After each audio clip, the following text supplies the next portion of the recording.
حادثة كلها وجع قلب.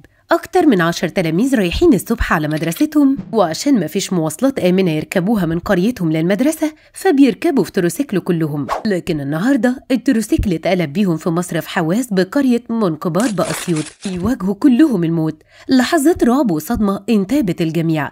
الأهالي كلها نطت في المصرف تنقذ الأطفال دول. طلعوا 10 مصابين ولسه بيبحثوا عن ضحايا تحت المية. بلغوا الأجهزة الأمنية اللي جت على الفور وكمان رجال الإنقاذ النهري، واستطاعوا إنهم يعثروا على جثة الطفلة بالاشتراك مع الأهالي، وقالوا إنهم بيبحثوا عن ضحايا تانيين، لأن البعض قال إن التروسيكل كان فيه 14 من الطلاب. وفي لحظات صعبة والمئات من الأهالي واقفين حوالين المصرف، طلعوا جثة الطفلة سمر محمد عبد القادر اللي عندها 5 سنين.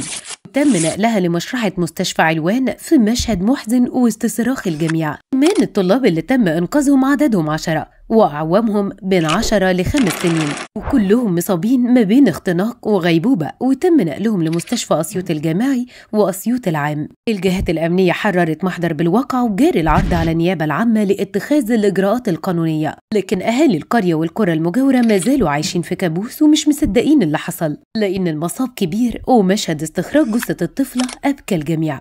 الطفلة الضحية ظهرت في الفيديو واحد شايلها وبيجري بيها وسط الناس بعد ما طلعوها من المصرف، ولسه شنطة المدرسة على ظهرها في مشهد محزن ومبكي جدا. ربنا يرحمها ويصبر أهلها ويشفي كل المصابين.